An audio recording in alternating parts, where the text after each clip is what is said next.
दरभंगा लोकसभा क्षेत्र में अभी हम हैं आरजेडी के कैंडिडेट ललित यादव, उनके कार्यकर्ता, उनकी वाइफ, सारे लोग हैं। इनसे हम बातचीत करेंगे कि क्या गर्मा गर्मी के माहौल में इस बार चुनावी रैली में क्या क्या मुद्दा है। सर्वप्रथम पहले नाम बताइए अपना।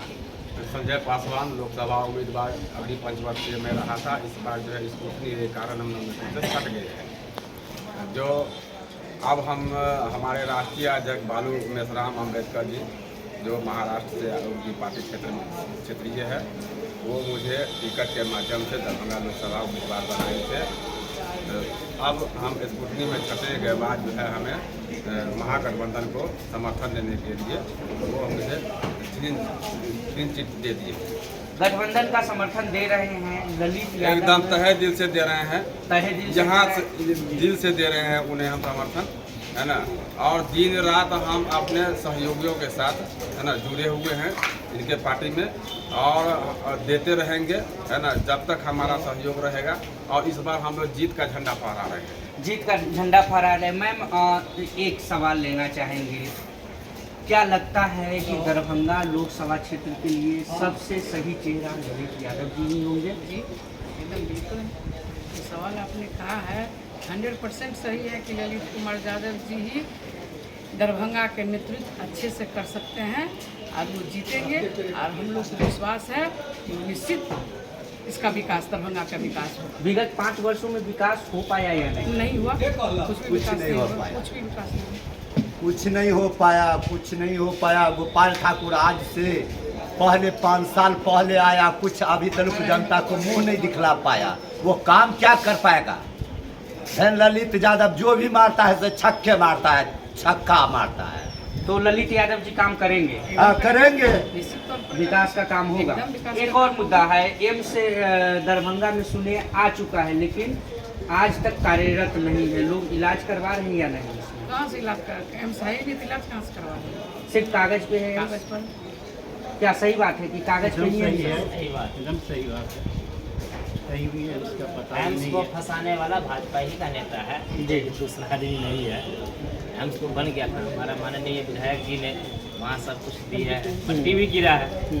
ऐसा नहीं है कि कोई हवा हवाई सिस्टम में हमारे राजद के साथ एक गठबंधन थे नीतीश बाबू, उस टाइम में वहाँ पर ही जमीन उपलब्ध करवाए, मिट्टी भराई का काम करवाए। और एक व्यक्ति जिनका नाम गोपाल ठाकुर जी है, जाके दिल्ली में उसको फंसा के रख दिया। अब उसको फंसाने वाला तो भाजपा का नेता है। और जहाँ तक हमारा ललित बाबू का कहते हैं, वो कभी भी अपना क्षेत्र में नेता बन के सेवा नहीं करते हैं, बेटा बन के सेवा किए हैं और करेगा। और यदि अगर हम लोग जिता करके इन्हें दिल्ली भेजते हैं तो सबसे पहला मुद्दा हमारा एम्स ही होगा। जो एम्स बनेगा तो उसमें गरीब का ही बेटा को इलाज ज़्यादा होता है। एक और मुद्दा है, दरभंगा लोकसभा क्षेत्र मिथिलांचल बोला जाता है और यहाँ के लोग काफ़ी प्यारे होते हैं और हमेशा अब कहीं ना कहीं पूरे देश में ये दरभंगा लोकसभा क्षेत्र का नाम है, लेकिन सदन में यहाँ पर जो पूर्व में सांसद रहे हैं आवाज कभी नहीं उठा पाए। मेरा नाम डॉक्टर विजय शंकर झा हुआ। आदरणीय ललित यादव गरीब गुरबा के पक्षों का पहाड़ है। जब जो कोई भी इनके पास गए हैं निराश होकर कभी नहीं लौटे हैं और जिनका जो भी काम हुआ है ये तहे दिल से और काम करा के छोड़े हैं। जहाँ तक अभी आपने एम्स की बात कहा, शायद भारतवर्ष में यह पहला इतिहास होगा जो जीता हुआ सांसद एम्स के अपना लोकसभा क्षेत्र का विकास के खिलाफ किया हो, एम्स को लटकाया है, भटकाया है। ऐसे नकारा सांसद से हम लोग त्राण पाएंगे और आदरणीय ललित यादव इस बार भारी मतों से जीत के सांसद जाएंगे, इसमें कोई भी संदेह नहीं। जमीनी मुद्दा क्या रहेगा इस बार? जमीनी मुद्दा है जो देखिए, जो केंद्र में जो मोदी जी का सरकार है, युवाओं को छोड़ दिए हैं जय श्री राम करने के लिए। और सिर्फ 11 महीने की सरकार तेजस्वी यादव की नेतृत्व में 17 महीने की सरकार ने उन्होंने युवा आदमी को रोजगार दिया है, शिक्षक बहाली किया है, कहीं कोई फॉल्ट नहीं। 3 महीनों में 3 लाख नौजवानों को रोजगार दिया है। इससे बड़ा मुद्दा क्या होगा? पढ़ लिख के हम लोग जय श्री राम करेंगे कि रोजगार लेंगे, पेट चलाएंगे, बाल बच्चा को पालेंगे, उससे देश बढ़ेगा। क्या लगता है कि 17 महीने की सरकार रही तेजस्वी यादव जी की, जो बोले उस पर टाइम रहे, लेकिन हमें लगता है 3-4 महीने हो चुका है सरकार बने हुए, अभी तक कुछ ज़्यादा विकास भी नहीं हो पाया है। उम्मीद क्या रखते हैं कि आने वाले वक्त में दरभंगा लोकसभा क्षेत्र में विकास का काम होगा? देखिए, दरभंगा लोकसभा क्षेत्र में बहुत सारा विकास जो है सो अवरुद्ध पड़ा हुआ है। सबसे पहली बात है कि हमारे दरभंगा लोकसभा संसदीय क्षेत्र से बहुत सारे बेरोजगार पलायन कर गए हैं। गुजरात, हरियाणा, दिल्ली, पंजाब इस सब में नौकरी करने के लिए चला गया, जबकि हमारे यहाँ बहुत पुराने कल कारखाना वर्षों से बंद पड़ा हुआ है।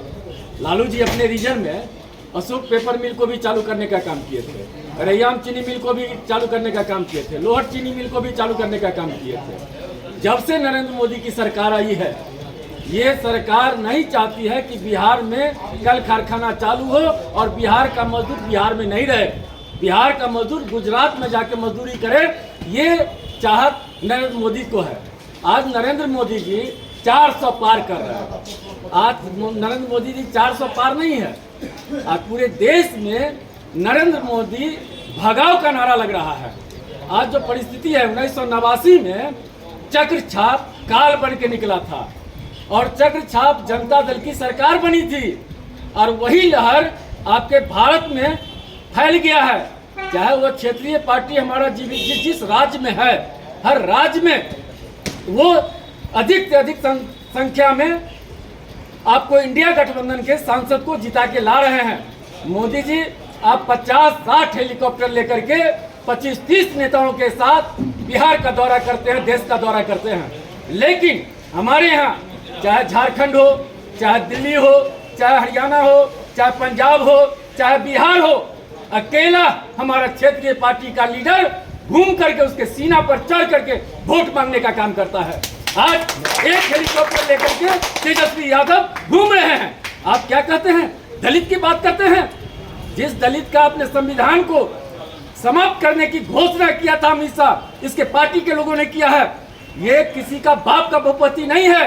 ये संविधान को जो छेड़ेगा, इंडिया का कोई दलित, कोई बैकवर्ड, कोई अति पिछड़ी जाति, कोई उच्च जाति का गरीब और माइनॉरिटी उसको छोड़ेगा नहीं। हम लोग लड़ेंगे उसके साथ। आज बोल रहे हैं संविधान के लिए, आज संविधान बचाओ की नारा लग रहा है हम लोगों को। कभी बाबा साहब अम्बेडकर के मूर्ति को बुलडोजर चला करके तोड़ दिया जाता है, कभी लोग हमारे दलित समाज के लोग जब बाबा साहब का झंडा उठाते हैं तो उस पर अत्याचार किया जाता है, झोपड़ी में आग लगा दिया जाता है, उसका मर्डर हो जाता है, उसको सुधी लेने वाला कोई नहीं है। लेकिन इस बार इंडिया गठबंधन ने संकल्प लिया है कि इस बार मोदी सरकार को भगाना है और इंडिया गठबंधन में सरकार बनाना है और कांग्रेस की सरकार बनेगी।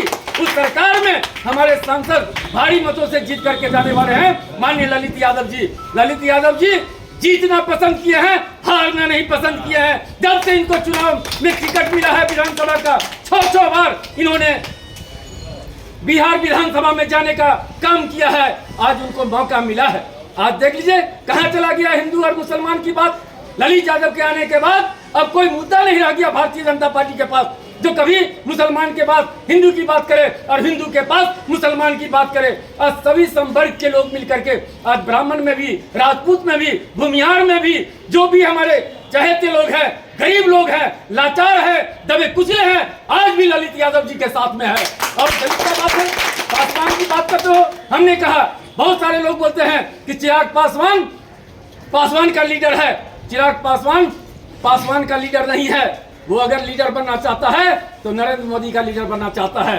इसलिए यहाँ पासवान लोगों ने संकल्प लिया है कि आप जहाँ हो वहाँ रहो, हमको संविधान बचाना है, बाबा साहब की रक्षा करना है। इसलिए हम लोगों ने संकल्प लिया है सभी जगह से। आज हम धरना प्रदर्शन करते हैं कि बाबा साहब का संविधान को छेड़ दिया है, उसकी मूर्ति को तोड़ दिया है। हम 5 घर से, गांव से हम चंदा वसूलते हैं, उस पर धरना प्रदर्शन करते हैं। लेकिन इस बार एक दलित को बैलेट पेपर पर बटन दबा करके, ईवीएम में बटन दबा करके, और ये भ्रष्ट सरकार नरेंद्र मोदी की भारतीय जनता पार्टी की सरकार को जवाब देने का मौका आया है और संकल्प लिया है। आज ही बेनीपुर में हम लोगों का प्रोग्राम है। हम लोगों ने गौराबोराम में भी घूमा है, घनश्यामपुर में भी घूमा है, किरतपुर में घूमे हैं, बहादुरपुर में घूमे हैं, सदर में घूमे हैं। सभी जगह मेरा वोटर खामोश बैठा हुआ है, वो समय का इंतजार कर रहा है कि 13 तारीख सुबह 5 बजे कब समय आएगा जो हम जा करके ईवीएम में लालटेन छापे बटन दबाने का काम करेंगे।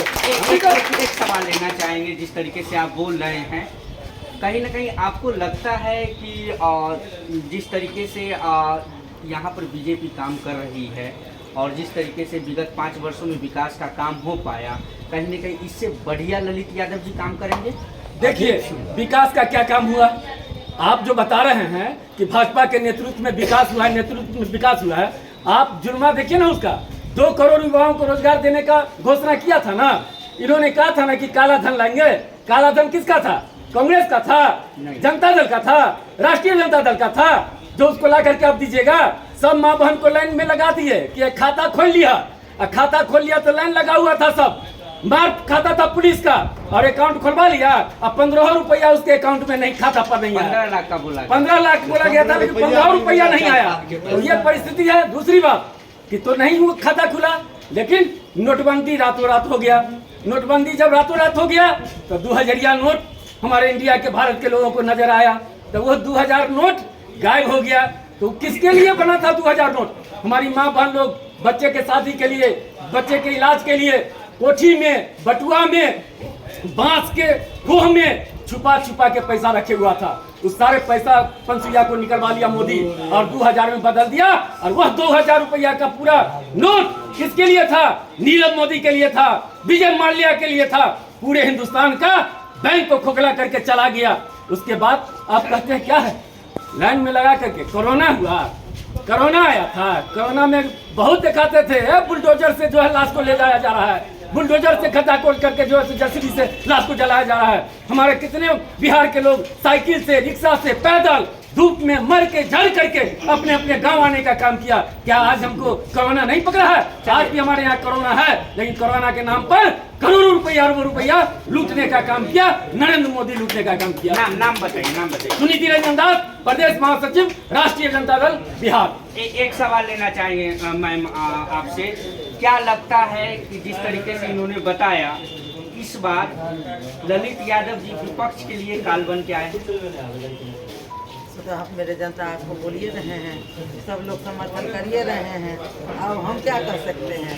जो मेरे साहब हैं, लोकप्रिय नेता हैं, सबके दिल में बसे हुए हैं।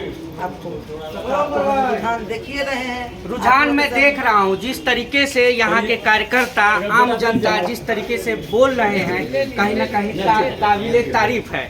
अब देखते हैं आने वाले वक्त में यहाँ पर 13 को वोटिंग होने वाली है। ललित यादव जी अगर यहाँ से एमपी बन के आते हैं तो सदन में सर्वप्रथम क्या मुद्दा उठाएंगे? कैमरामैन अनिल के साथ में राजीव गुप्ता।